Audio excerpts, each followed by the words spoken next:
All right, so here is section 1.6 notes. This is our last section of this entire unit. So we just spent some time talking about simple inequalities, multi-step inequalities, and then we talked about compound inequalities. So we can either have and or compound inequalities. Now let's talk about absolute value inequalities, okay? And let's take a look at what these might look like. So there are two cases where we have, one of them is where we have the absolute value of x is greater than or equal to a number. Okay, so if we graph this, so basically in order to think about this, we will need to split this apart into two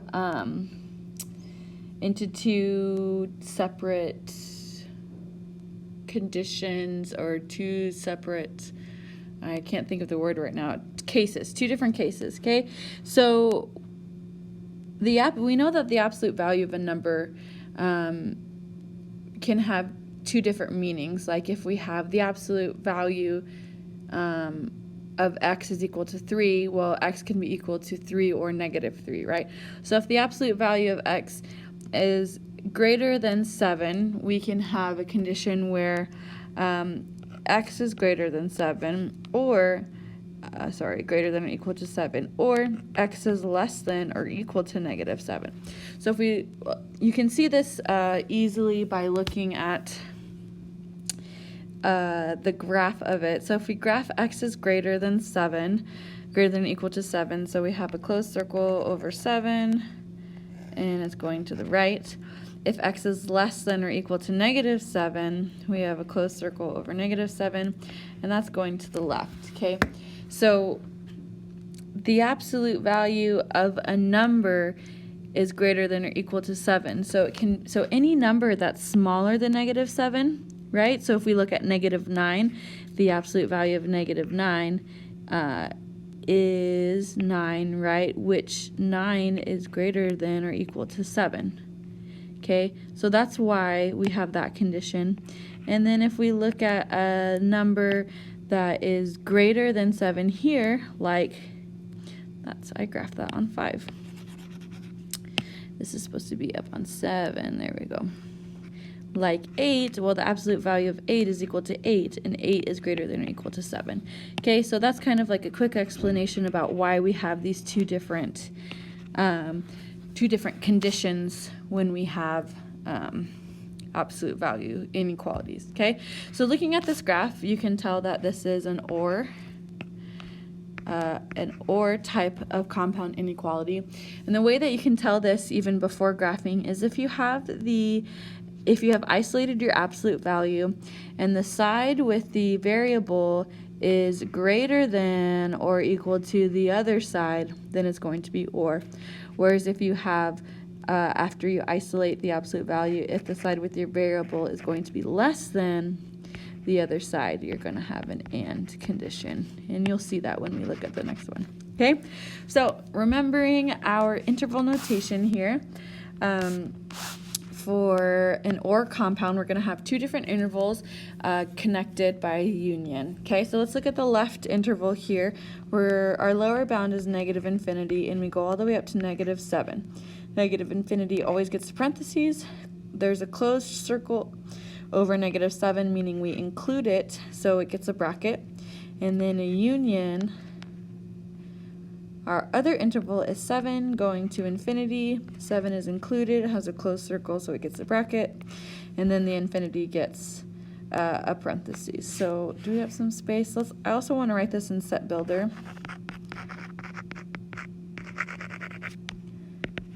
So we'll say all values of x such that x is less than or equal to 7, or x is greater than or equal to, x is less than or equal to negative 7, or x is greater than or equal to 7. Close brackets. Excuse me. So there are your two types of notation there.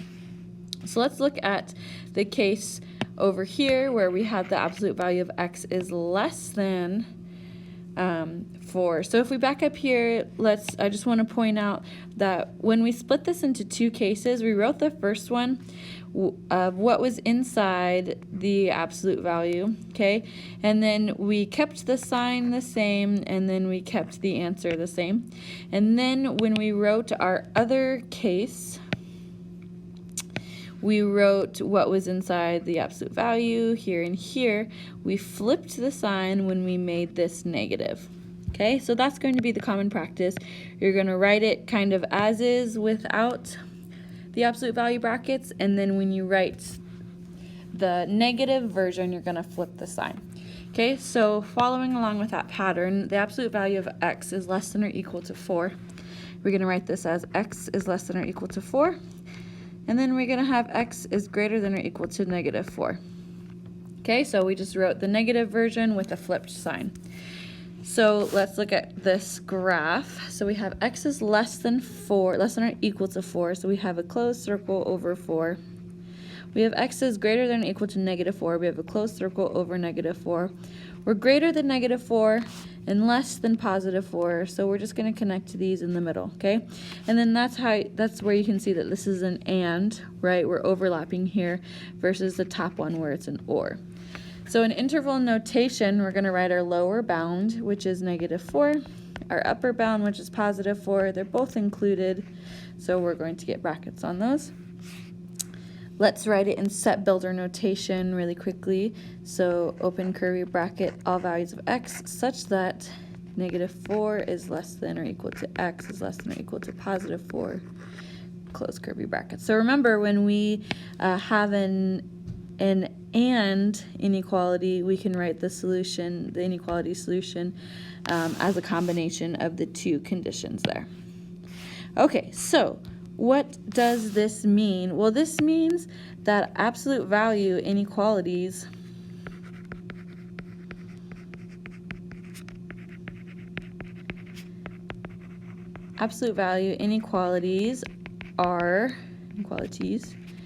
are also compound inequalities. Okay, so steps to solve absolute value inequalities. So we kind of already went through these, but let's do them again. So we're going to isolate the absolute value expression. So in the examples I just did, the absolute value was already isolated. Okay, and then we're going to create two cases. So it has like a little acronym here. Use the KISS method. Keep it, switch, switch. Okay, so this means this is referring to keep it what's inside the absolute value, and then switch would be switching the sign, and then switching the positive or negative of the other side. Okay, so if that helps you, you can use that acronym. I don't necessarily use it, and I probably won't teach it in class, but it's definitely there for you to use. And then we're going to solve both inequalities, and then I guess we'll just use yellow again. We'll graph. Okay, so let's look at number 1 here. So first step is to isolate the absolute value, and you can see the absolute value here is already isolated. So we can move on to number 2, create two cases. Okay, so just like when we were doing absolute value equations, we're going to write two different cases, and that is how we can get rid of the absolute value brackets, is when we split it up into two. Okay, so we'll write what's inside, x plus 6. We'll keep the sign the same, keep the solution the same in this one, and then over here we'll write what's inside the absolute value brackets. We'll switch the sign and make it negative. Okay, then we'll solve this just like we would regular inequalities. X is greater than 1, and then subtracting 6 here, x is less than negative 13. Okay, because after we, well, let's graph it first. Okay, so x is greater than 1 over 1. We have an open circle. We're going in the right direction that way. X is less than negative 13. Negative 13, we have an open circle, and we're going that way. And you can see now from the graph that this is an or. right? So I should probably write that in between our solutions here. Or,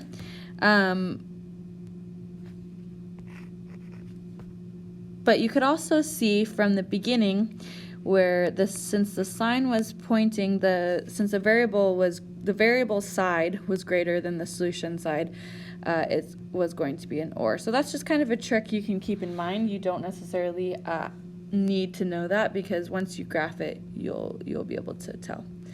So writing this in interval notation, an or compound inequality we'll write in two intervals. So let's look at the left interval. Our lower bound is negative infinity, upper bound is negative 13. Always a parentheses with infinity. Since we have an open circle and it is not included, we'll also have a parentheses for negative 13. We'll have a union symbol. And then looking at our the right side, the other interval, we start at 1, go to infinity, and of course parentheses on both of those. And then let's practice writing set builder notation over here to the side. With or inequalities, we're just going to write the two inequalities with an or separating them, just like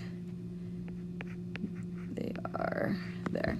Okay, so there's interval notation, set builder notation, and then our solution set represented in inequalities there.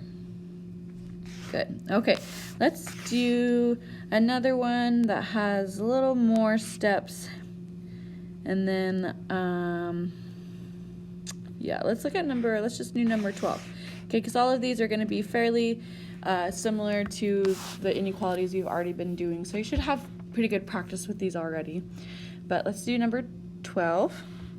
So first step, isolate the absolute value, okay? So the absolute value is being multiplied by 4. It's also subtracting 9, okay? So we need to undo both of these things. And it's always easier to undo the addition or subtraction first. So let's just add 9 to both sides. Then the left side is going to be 4 times the absolute value of 9 minus 3n. That's going to be less than 75 plus 9. It's going to be 84. Okay. Now we want to undo that the multiplication by 4. So we're going to divide both sides by 4.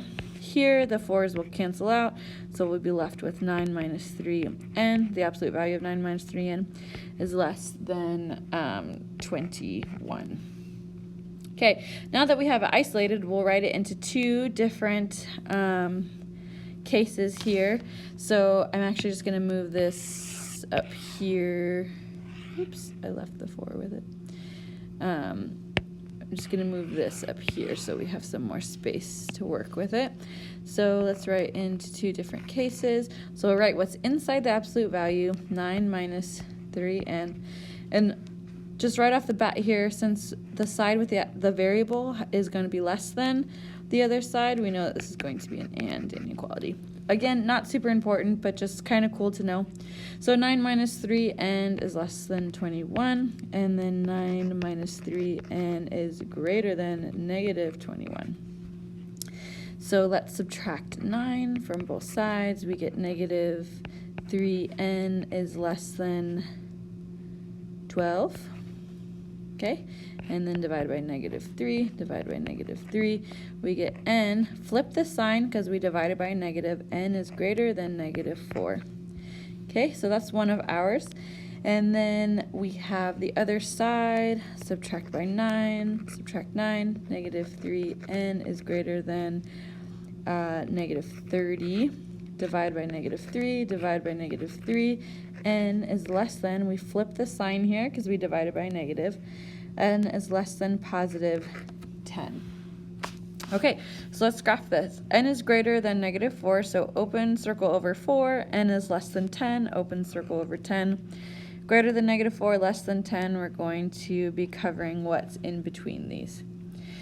Okay, so writing our inequality, since this is going to be an and, we can write this as negative 4 is less than n is less than 10. Okay, so that's it as an inequality. In set builder notation, we'll write all values of n such that negative 4 is less than n is less than 10. So we'll just put that inequality there in the second half. And then interval notation, our lower bound is -4, upper bound is 10. We don't include either of these. There's open circles, so we're going to use parentheses there. All right, so there are your notes and a couple problems